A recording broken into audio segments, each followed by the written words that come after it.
வணக்கம். திசைகளின் 10 மணி செய்திகள். சர்ச்சைக்குரிய கோயில் மீதான ஆன்லைன் தாக்குதல்களை பிரதமர் தணிக்க வேண்டும். சர்ச்சைக்குரிய நிலத்தில் வீற்றிருக்கும் வழிபாட்டு தலங்களை சட்டவிரோத அல்லது ஹராம் என்ற வார்த்தைகளை பயன்படுத்துவது உடனடியாக நிறுத்தப்பட வேண்டும் என்று லாயர்ஸ் ஃபார் லிபர்ட்டி அமைப்பு பிரதமர் டத்தோஸ்ரீ அன்வார் இப்ராஹிமை கேட்டுக்கொண்டுள்ளது. இந்த பிரச்சினையை அரசாங்கம் கையாளும் முறை சகிப்புத்தன்மையற்ற சூழலை உருவாக்கி வருகிறது. குறிப்பாக சமூக ஊடகங்களில் இந்து கோயில்களை இலக்காக கொண்டு குறிவைத்து தாக்குதல் நடத்தப்படும் சம்பவங்கள் அதிகரித்து வருகின்றன என்று லாயர்ஸ் ஃபார் லிபர்ட்டி அமைப்பின் இயக்குநர் ஜயிட் மாலிக் தெரிவித்துள்ளார். கோலாலம்பூர் ஜலான் மஸ்ஜித் இந்தியாவில் வீற்றிருக்கும் கோயில் இடமாற்ற விவகாரம் அரசியலாக்கப்பட்டு வருவதாக அவர் சுட்டிக்காட்டினார். குறிப்பாக மலாய்க்கார முஸ்லிம்களின் ஆதரவை பெறுவதற்காக கோவிலை ஒரு கருவியாக பயன்படுத்தி அதனை மதவெற்றியாக வடிவமைக்கப்பட்டு சித்தரிக்கப்பட்டு வருவதாக ஜயிட் மாலிக் இன்று வெளியிட்டுள்ள ஓர் அறிக்கையில் விளக்கினார். இத்தகைய செயல்கள் நாட்டில் உள்ள சிறுபான்மையினரை மேலும் அந்நியப்படுத்திவிடும் என்று அவர் நினைவுறுத்தினார். இந்நிலையில் கோயிலை இலக்காக கொண்டு ஆன்லைன் மூலம் நடத்தப்படும் தாக்குதல்களை பிரதமர் உடனடியாக தலையிட்டு தணிக்க வேண்டும் என்று ஜயிட் மாலிக் கேட்டுக்கொண்டார். இன்று மிகவும் பரபரப்பாக நடைபெற்ற கூட்டரசு பிரதேசம் கோலாலம்பூர் புக்கிட் திங்கி தொகுதி PKR தேர்தலில் தலைவர் பதவிக்கு போட்டியிட்ட ஒற்றுமைத்துறை துணை அமைச்சர் சரஸ்வதி கந்தசாமி தோல்வி கண்டார். 5 முனை போட்டியில் PKR கட்சியின் உதவி தலைவரான சரஸ்வதி கந்தசாமிக்கு 683 வாக்குகள் கிடைத்தன. தொகுதி தலைவராக அன்வார் பவான் ஷேக் தேர்ந்தெடுக்கப்பட்டார். அவருக்கு 807 வாக்குகள் கிடைத்தன.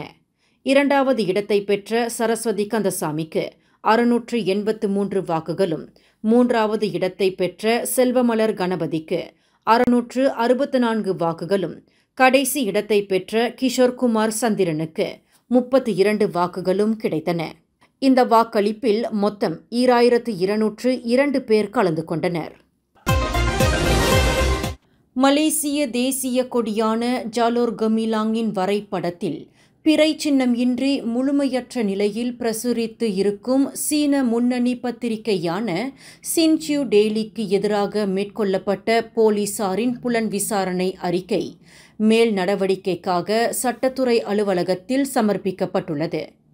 இதனை போலீஸ் படை தலைவர் தான் ஸ்ரீ ரசருடின் ஹுசேன் இன்று தெரிவித்துள்ளார். விசாரணை அறிக்கையின் உள்ளடக்கத்தை ஆராயவும் அடுத்த கட்ட உத்தரவை பிறப்பிக்கவும் ஏதுவாக சட்டத்துறை அலுவலகத்தில் நேற்று அந்த அறிக்கை தாக்கல் செய்யப்பட்டதாக IGP குறிப்பிட்டார். பிறையின்றி ஜாலோர் கமிலாங் கொடியின் வரைபடம் பிரசுரிக்கப்பட்டது தொடர்பில் சின்சியூ டெய்லி பத்திரிகையின் தலைமை ஆசிரியர் உட்பட இதுவரையில் 54 தனிநபர்களின் வாக்குமூலம் பதிவு செய்யப்பட்டுள்ளதாக தான் ஸ்ரீ ரசருடின் தெரிவித்தார். கோலாலம்பூரில் 1998 ஆண்டு நடைபெற்ற காமன்வெல்த் விளையாட்டுப் போட்டியில் தங்கப்பதக்கம் வென்று சாதனை படைத்த முன்னாள் தேசிய பெருநடை வீரர் G. சரவணனுக்கு பிரதமர் நிதி உதவி வழங்கினார்.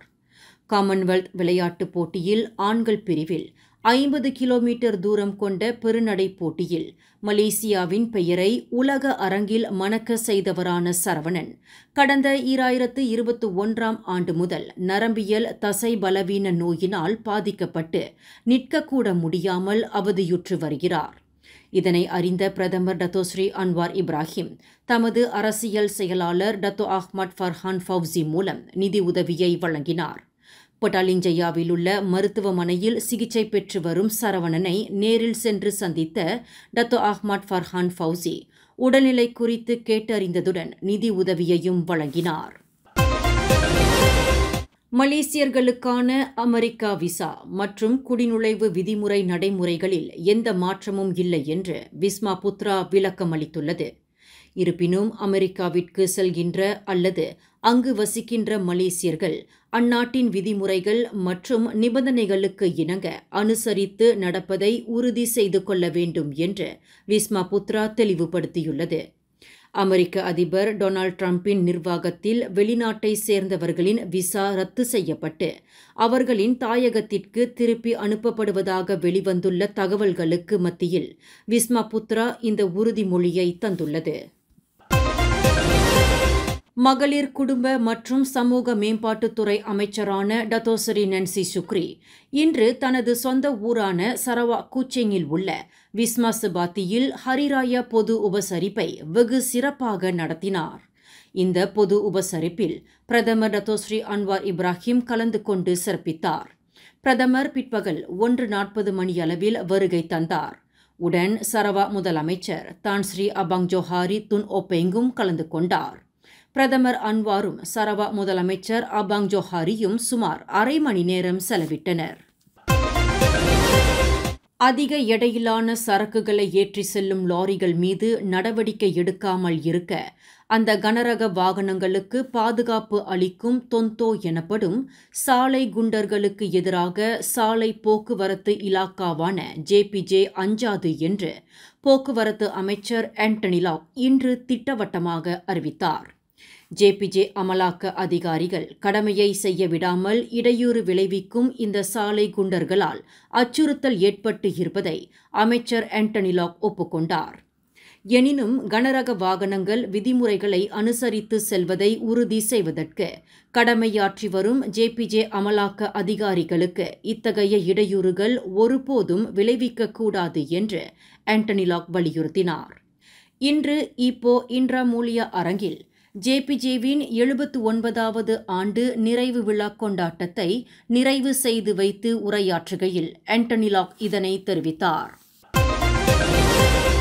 மேன்மை தங்கிய பஹாங் சுல்தான் அப்துல்லாவின் கவன ஈர்ப்பாக அமைந்த பஹாங் மாநில அரசுக்கும் ரவுப் மூசாங்கிங் டுரியான் பழ தோட்டக்காரர்களுக்கும் இடையிலான நில அத்துமீறிய விவகாரத்திற்கு நல்ல முறையில் தீர்வு காண்பதற்கு மத்தியஸ்தராக செயல்பட பஹாங் மாநில ஜாசேகா விருப்பம் தெரிவித்துள்ளது.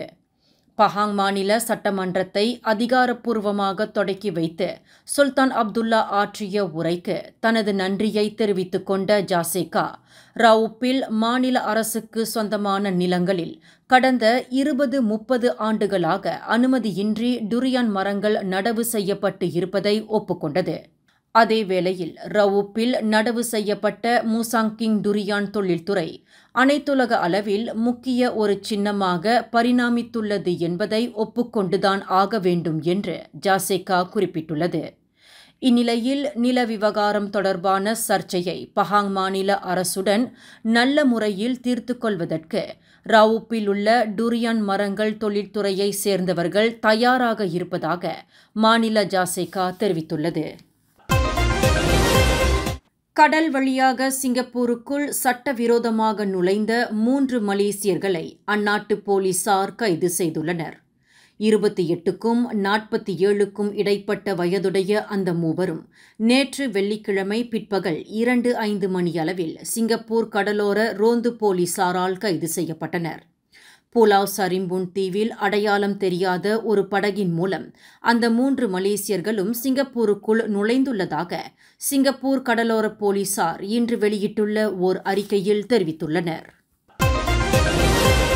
பஹாங் ராவோப் டாங் ஜெரம்பசு பொழுதுபோக்கு பூங்காவில் உள்ள ஆற்றில் மீன்பிடிக்க சென்றபோது காணாமல் போன முதியவர் ஒருவர் பிணமாக மீட்கப்பட்டார். 3 நாட்களாக காணவில்லை என்று தெரிவிக்கப்பட்ட நிலையில் 63 வயதுடைய அந்த முதியவரை தேடும் பணியில் தீயணைப்பு மீட்பு படையினர் மற்றும் பொது தற்காப்பு படையினர் ஈடுபட்டு வந்தனர். எனினும் நீரில் அடித்து செல்லப்பட்டு இருக்கலாம் என்று நம்பப்படும் அந்த முதியவர் மீன்பிடிக்கும் இடத்திலிருந்து 20 மீட்டர் தூரத்தில் ஆற்றில் மிதக்க காணப்பட்டார். மீன்பிடித்துக் கொண்டு இருந்தபோது அந்த முதியவர் நீரின் வேகத்தில் நிலை தடுமாறி விழுந்து இருக்கலாம் என்று நம்பப்படுவதாக ரவுப் மாவட்ட போலீஸ் தலைவர் முகமது ஷாரில் அப்துல் ரஹ்மான் தெரிவித்தார். சாலை தடுப்பை மோதிய பின்னர் கார் ஒன்று தீப்பிடித்துக் கொண்டு அதன் ஓட்டுநர் கருகி மாண்ட சம்பவத்தில் சடலத்தை அடையாளம் காண்பதற்கு போலீசார் பொதுமக்களின் உதவியை நாடியுள்ளனர். நேற்று முன்னிரவு 11:30 மணியளவில் வடக்கு தெற்கு நெடுஞ்சாலையின் 65.3வது கிலோமீட்டரில் கடா பெண்டாங் அருகில் நிகழ்ந்த இச்சம்பவத்தில் கியா சொனாத்தா ரக கார் சம்பந்தப்பட்டுள்ளது. BGK 2338 என்ற அந்த பதிவு எண்ணை கொண்ட காரில் பயணித்தவர் யார் என்பதை அறிந்தவர்கள் போலீசாருடன் தொடர்பு கொள்ளுமாறு பெண்டாங் மாவட்ட போலீஸ் தலைவர் ரொட்ஸி அபு ஹசான் தெரிவித்தார். இன்று நடைபெற்ற மலேசிய ஒலிம்பிக் மன்றத்தின் 44வது பொதுக்கூட்டத்தில் அதன் நடப்பு தலைவர் நோர்சா ஜக்காரியா போட்டியின்றி மீண்டும் தேர்ந்தெடுக்கப்பட்டுள்ளார். 2025 ஆண்டு முதல் 2029 ஆண்டு வரையில் நோர்சா ஜக்காரியா தொடர்ந்து பொறுப்பு வகிப்பார். கடந்த 2018 ஆண்டிலிருந்து 3 தவணை காலமாக நோர்சா ஜக்காரியா அப்பொறுப்பை வகித்து வருகிறார்.